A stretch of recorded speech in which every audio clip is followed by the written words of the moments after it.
哇，看大哥，他这个骑到北角去了啊！Yeah, look at your picture. Wow, beautiful. Yeah, nice place. 10 days. 哇，太猛了 Yeah, this.！This your bike. Yeah. 就是我们去过的那个林纳角，这是那个灯塔。I'm here, picture. 嗯，这也是我的目的地啊，最北端，挪威的北角。大哥从最西端骑到了北角，用了10天，2500多公里。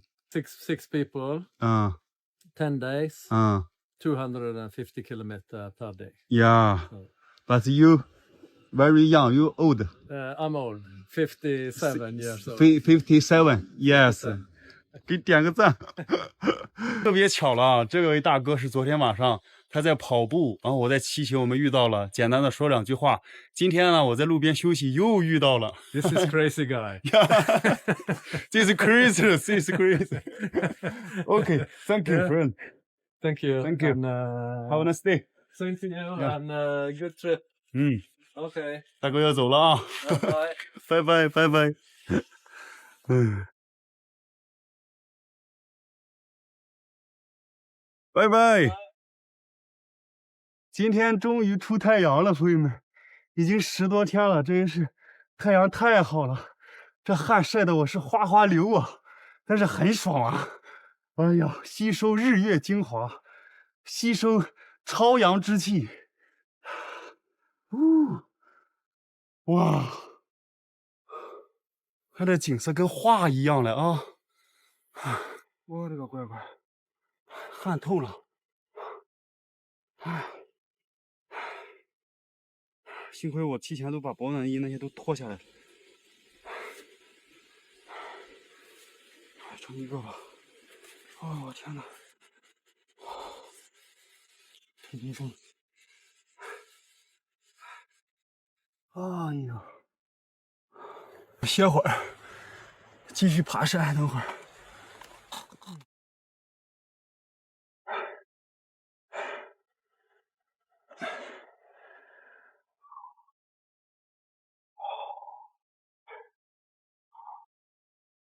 下山。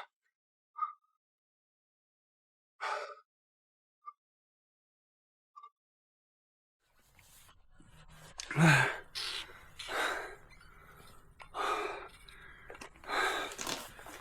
啊，好痛！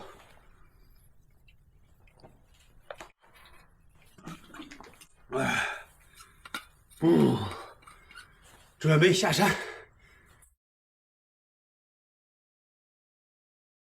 呜呼，下山喽！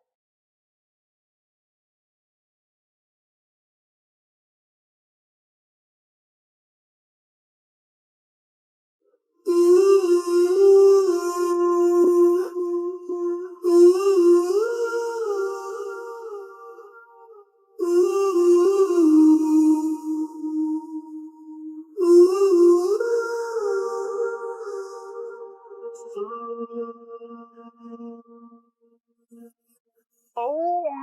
呼呼呼呼呼呼！太美了吧！呜！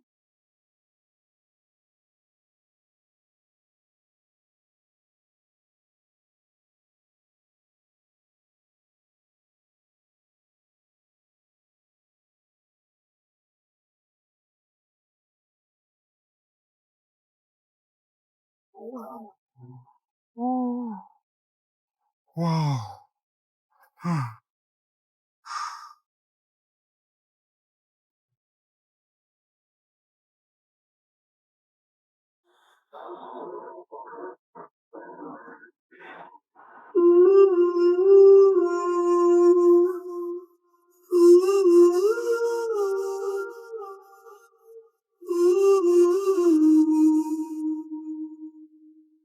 在这个山上下来之后啊，这个云就散了。那边海拔也不高呀，怎么这么大云呢？呼呼呼呼！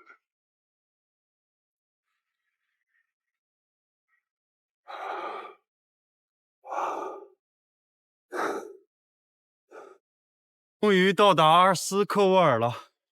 前方那个大船那边啊，那个就是港口了。然后呢，我在这个马路旁边看到了一个活动的区域，那边有个小木房子，那房子里面有几个板凳，这边还有一个烧烤的区域啊。我想着晚上就在那个小房子里面铺个防潮垫睡觉了。这一块船都走了，这是一个等船的一个后船室。哇，这里面还挺暖和的。厕所、洗漱台，看。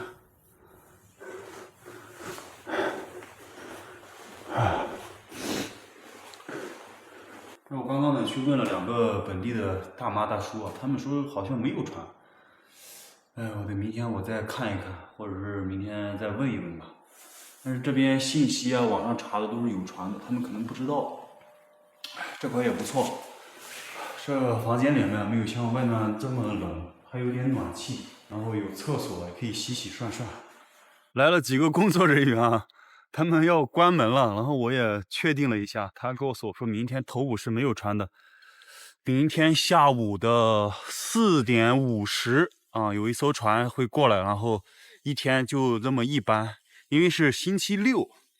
你要说之前星期1到星期5的话，会船的话上午有下午，但是他放假了嘛，就只有一辆了，所以只能等明天再过来了。还是去那个湖边的休息区的小木房子吧。自行车直接搬进来了啊！这边门关上，最起码能挡风。比较简陋啊，一个防潮垫，一个枕头，一个睡袋。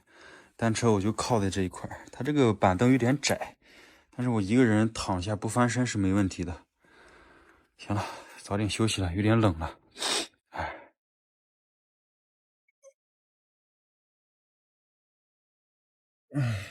这外面又是大雾啊！哎，我准备起来，去那个休息室，那边暖和一点。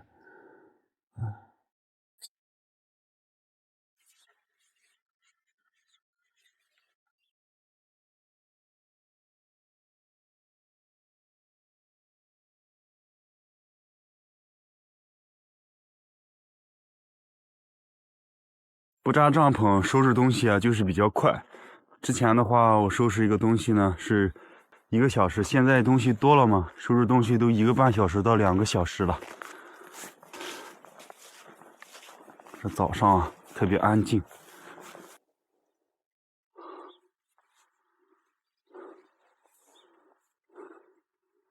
都窝在家中睡觉。这个地方我不知道什么原因啊，它每天的一天下来，它的云呢都能跑到这个房子这里，海拔也不是很高呀，这一块。嘎嘎嘎！这大鹅昨天就在这一块，咱们过去那个休息室啊，那边啊可以洗洗脸、刷刷牙，有那个卫生间，还有热水，那里面也暖和。哎，这早上也冷，昨天晚上睡觉的睡得跟打仗似的，空间又窄，整个人身上又感觉，我觉得我得确实是找个地方好好得休息几天了。来到这个码头了啊，这边碰到2个来自美国的大哥啊，他住在意大利那一块啊，他们是今天骑车坐船去对面，我是在这边等船到下午。哇，这个太阳太大了。从早上的5点钟一直等到下午的5点钟，终于坐上船，1个小时的时间到达一个中转的码头，然后再倒船去奥勒松。当天晚上呢是没有找露营的地方，就是在这个休息室简单的吃了一点东西，在一个角落铺好防潮垫，就将就了睡了一晚。去奥松路的船呢还不是每天都有，明天凌晨5点半才有船。今天还要在这个休息室待到凌晨的5点。这2天吧，就是骑行啊、露营啊、等船，导致于身体包括精神方面都是特别的不在线，都是在将就的吃一些面包零食，没有进油水的东西啊，感觉身体的状态特别差。等到达奥勒松那边之后啊，我得找一个安静的地方露营好好休息个3、5天，把自己的精神状态调整好啊，再继续骑行。今天还要在这个休息室啊待一晚，到凌晨5点钟去前方的几百米有一个小的码头，在那边坐船。刚好有这个时间嘛，跟大家说一下，因为有很多朋友问你骑行在路上，这个消费包括你的收入是怎么来的？我相信很多朋友们都能感觉到，今年的视频啊是更新的比较少的，相比于去年来说，去年的时候基本上是每天一更、2天一更，更新的比较频繁。今年呢，为什么视频更新的这么少了呢？玩这么多年的自媒体了，从来没跟大家公布过这个自媒体的收益。很多朋友都说自媒体赚钱啊，怎么样的。这已经1个月了，给大家看一看啊。首先，这是从8月底到9月底的一个整体的收益。发视频呢，是一个视频有200到300的一个收益，不发视频的话只有10块钱的一个收益啊。这个最高的是500多，因为它有一个400块钱的一个朋友的打赏啊。平常就是在200、100左右，这是每一个视频的收益，所以8月份的视频收益可以说是微乎其微。然后这个某音呢，算是我的一个收益的大头嘛，一个视频呢也是200到100的这个收益，平常不发视频啊，也就几十块钱。像我的视频是都比较长的，20分钟左右。你看9月份一共收入了是15000%，80%、90%啊是来自于这个直播的打赏。这都是给大家看的这个主要收入来源，是不是觉得很震惊啊，朋友们？从来也没有跟大家曝光过自己的后台收入，都说自媒体好赚钱啊，好赚钱怎么样？像我好多朋友说，你1个月还不得赚个30-50个、40-50个？其实吧，就是从5月份开始吧，就已经开始慢慢到现在的10块20。所以我又坚持了这小半年的时间，坚持创作。如果我再像去年那样子，每天一个视频，每天去高产、高剪、剪辑拍摄文案，每天去创作，可能是不到1个月的时间，我就只能打道回府了。因为我现在呢是在欧洲，还是在北欧，还是在消费比较贵的几个国家。目前是在骑行挪威，后期还有芬兰，后期还有冰岛，这几个国家只能说一个比一个贵。你像我现在的每天收入，那就不说多的了，这个收入你要吃个饭都难了。现在每天消费吃喝500块人民币，还不加住宿，1个月我得住个2、3回，那都算是少的了。后期冬天来了，有的时候也得住，所以说现在呢，如果再继续拍下去吧，就会走不下去。这也是我这么长时间啊，差不多2、3个月吧，自己的思想啊、心理方面在纠结、在斗争啊，这也导致于今年就是拍摄视频，拍着就断更，直播呢就断播，就是还是定不下心来，还是在2方面逛，不知道到底该怎么样。你像去年的时候啊，还有好兄弟、好朋友能给你出主意，当时是说，要么3分你就好好的去直播，做好直播的东西，这样呢会见效快；要么呢你就去好好的去拍摄你的视频，好好记录你的内容，这样会很笨。但是我嘛就比较犟嘛，我还是想着，因为这是热爱的东西，也是我自己的感情在里面，这么多年了，所以呢我就选择了后者，就是脚踏实地，每天安安稳稳的去拍摄，记录自己的生活。然后又是到现在又是个半年，然后这半年拍下来，感觉呢确实这个条方向吧走到头了。我不知道大家有没有发现啊，很多的一些比较大的一些自媒体啊，他们都已经改行了，就不再拍摄了，去更多的去偏向于直播啊这方面的东西了。所以我也坚持到了现在。庆幸的是，我思想方面能稍微转变一下，能转变过来，所以接下来也是往直播上面靠了。不管怎么样吧，还是脚踏实地、安安心心的去做。等到凌晨5点去那边坐船前往奥勒松，奥勒松之后我准备躺平个几天，躺平几天可以躺平啊，朋友们，可以躺平，但是起来的时候呢，一定要明确自己的目标，明确自己的方向，不管做什么，一定要脚踏实地的往前走。这样的话呢，有目标有方向，走的路呢会越来越顺畅。你不然一直犹犹豫豫啊，真的说实话跟个娘们似的。今天等船啊，也是有这个时间，通过今天的这样一个心理的分享，让自己思想方面、心理方面都能够稳下来吧，算是能够安定下来，有一个明确的目标和方向吧。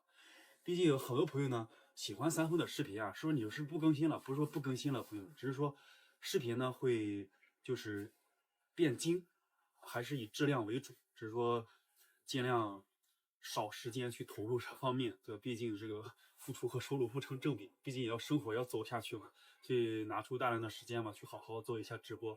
直播呢也会给大家看更加好看的风景啊，包括本地的一些历史啊，包括还有一些美食啊这方面的东西。哇，这雨又下起来了，挺好的，朋友们。